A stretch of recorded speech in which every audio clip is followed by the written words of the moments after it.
নিবনুৱা কৰ্মসংস্থাপনৰ বাটত সহায়ৰ হাত হৈ যুগান্তকাৰী প্ৰভাৱ পেলাইছে বন্ধন বেংকে।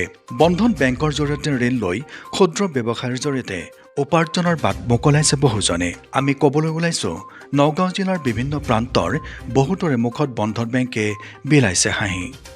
জিলাখনৰ বিভিন্ন অঞ্চলৰ বহু পুৰুষ মহিলাই বন্ধন বেংকৰ পৰা লোন লৈ বিভিন্ন ধৰণৰ ব্যৱসায় আৰম্ভ কৰি ঘৰ চলাই আহিছে। বন্ধন বেংকৰ পৰা লোন লৈ কোনোৱে যদি হাঁহ কুকুৰা গৰু গাহৰি ব্যৱসায় কৰিছে, আকৌ কোনোবাই দোকান ব্যৱসায় বাণিজ্যৰে স্বাৱলম্বী হোৱা দেখা গৈছে। আমি ক'বলৈ লৈছোঁ নগাঁৱৰ ৰাজা বৰাৰ কথা।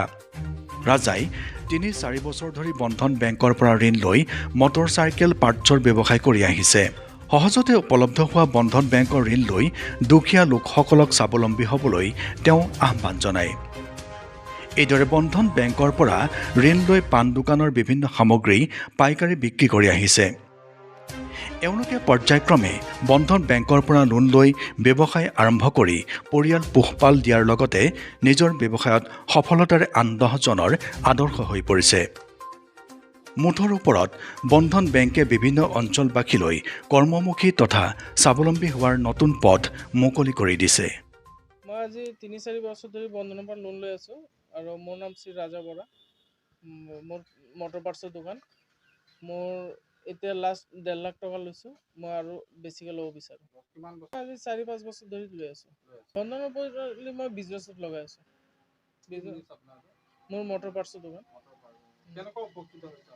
নাই, ঠিকে আছে। বন্ধনৰ পৰা আমি যথেষ্ট সহায় পাইছোঁ। মানে ইনষ্টেণ্ট লোন পাই যাওঁ আমি।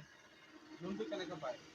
আমি এটা মানে ৰিকভাৰী হোৱাৰ পিছতহে আমি আৰু এটা লোন পাওঁ। বেলেগ বেংকতকৈ লোন সহজে পাই যাওঁ। আমি আৰু বেলেগ মানুহ আহিলে আমি কওঁ যে বন্ধনৰ পৰা শ্বৰ্ট টাইমত লোন লাগে, যদি বন্ধনৰ পৰা ল'ব লাগিব বিজনেছ লোন, মানে দোকান থাকিলে। মই বন্ধনৰ পৰা লোন লৈ মই বিজনেছ খটাইছোঁ। বিজনেছৰ পৰা যিটো আমাৰ মানে ইনকাম হয়, মানে সেইটোৰ পৰা আমি বেলেগ মই নিজে বাইক লৈছোঁ, গাড়ী লৈছোঁ। বন্ধনৰ পৰা দোকানো কৰিছে। উপকৃত হৈছে। বন্ধনত আহিব লাগে, লোন ল'ব লাগে আৰু মানে গৰীবৰ কাৰণে বন্ধন বেষ্ট আৰু বাছ ইমানখিনি কওঁ। কি নাম আপোনাৰ? মই বন্ধনৰ পৰা 2021 পৰা লৈছোঁ আৰু 21 পৰা এতিয়া 3 বছৰ হৈছে। মোটামুটি ধৰক লৈ পেলাই মই ব্যৱসায় ষ্টাৰ্ট কৰিলোঁ। আগত আইটেমটো বেলেগ আছিলে মোৰ, পিছত আকৌ মই পাণ দোকানৰ হ'লচেল আইটেম কৰিলোঁ। চাউণ্ড ছিষ্টেম কিনিলোঁ, কিনি পেলাই ধৰক পইচাটো লোনটো লৈ পেলাই মোটামুটি ধৰক হেৰি হৈছে আৰু। প্ৰথম 50,000 লৈছিলোঁ। 50,000 লৈছিলোঁ 2021-ত। আকৌ 22-ত ল'লোঁ 1 লাখ। এতিয়া 23-ত ল'লোঁ 1.5 লাখ। ইনষ্টলমেণ্ট মোৰ সপ্তাহে উঠাই নিয়ে। বন্ধন ষ্টাফ আহি পেলাই উঠাই লৈ যায়। কোনো হেৰেছমেণ্ট নাই। আমি যি ধৰক বুধবাৰে কিস্তি থাকে সপ্তাহী, তাৰপিছত আমি কিস্তিটো দি দিওঁ আৰু টাইমত। মোটামুটি লাভৱান হৈছোঁ আৰু। বন্ধনৰ এটাই সুবিধা, যেতিয়া আমি লোন বিচাৰি যাওঁ টাইম বেছি নালাগে। লগে লগে জমা দিওঁ কাগজ, পান কাৰ্ড, আধাৰ কাৰ্ড জমা দিয়াৰ লগে লগে আমাক লোন দি দিয়ে। আৰু ষ্টাফো আমাৰ মেনেজাৰ বাইদেউ আছে। তাৰপিছত আকৌ ষ্টাফখিনিও খুব ভাল আমাৰ লগত। কোনো আজিলৈকে বেয়া ব্যৱহাৰ নকৰে। আমি গ'লে আৰু ব্যৱহাৰ পাতি আমাক ভালকৈ বহিব দিয়ে, ভালকৈ হেৰি কৰে, ৰেচপেক্ট। সুবিধা মানে এইটোৱেই আৰু, আমি ধৰক এতিয়া বেংকত লোন ল'ব গ'লে আমাৰ বহুত ডকুমেণ্টছ লাগে, বহুত কিবা কিবি কৰিব লাগে। আমি ধৰক গ'লে ইয়াত পান কাৰ্ডটো আধাৰ কাৰ্ডটো জমা দিলে আমাক ধৰক 2 দিন টাইম দিয়ে, লগে লগে মাতি দিয়ে, মাতি দিয়াৰ লগে লগে আমাক লোনটো দি দিয়ে। কিন্তু বেংকত আমি আজি ডকুমেণ্ট দিছোঁ আৰু দিয়াৰ পিছত এসপ্তাহ 15 দিন পিছত আহিব, 10 দিন পিছত আহিব, তেনেকৈ নিদিয়ে আৰু। এইকাৰণে পিছত আমি বন্ধনৰ পৰা ল'বলগীয়া হয়। বন্ধনৰ পৰা মোটামুটি আগবাঢ়িছোঁ আৰু এতিয়া হ'লচেল ব্যৱসায় ষ্টাৰ্ট কৰিলোঁ। কৰাৰ পিছত ধৰক মোটামুটি চলাই আছোঁ। মোটামুটি ভালেই চলিছে। মোটামুটি লাভৱানতেই আছোঁ এতিয়া বৰ্তমান। সপ্তাহে কি দেব আমাক আৰু ইয়াৰ পৰা কেছ উঠাই লৈ যায়। সপ্তাহে কি কেছটো লৈ যায়, আমি লগে লগে ক্লিয়াৰ কৰি দিওঁ।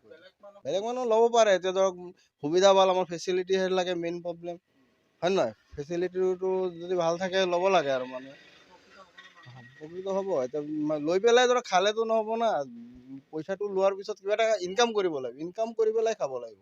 আৰু যদি লৈ পেলাই যদি মই বেলেগ জেগাত খটাই দিওঁ তেতিয়া ধৰক নহ'ব। বিজনেছ কৰিব মন থাকিলে ধৰক ল'ব লাগে। লৈ পেলাই বিজনেছ কৰিব লাগে। কৰি পেলাই আপুনি ইয়াৰ ইণ্টাৰেষ্ট ধৰক যি বেংকৰ পৰা ল'লেও ইণ্টাৰেষ্ট দিব লাগিব।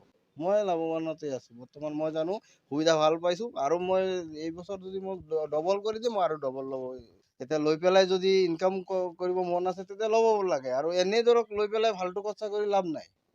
ফাল্টু খৰচা কৰিলে এনেই কিস্তি ভৰিব নোৱাৰিব, দিব নোৱাৰিব, ইনষ্টলমেণ্টত দিব নোৱাৰিলে নিজৰ চিভিলটো বেয়া হ'ব।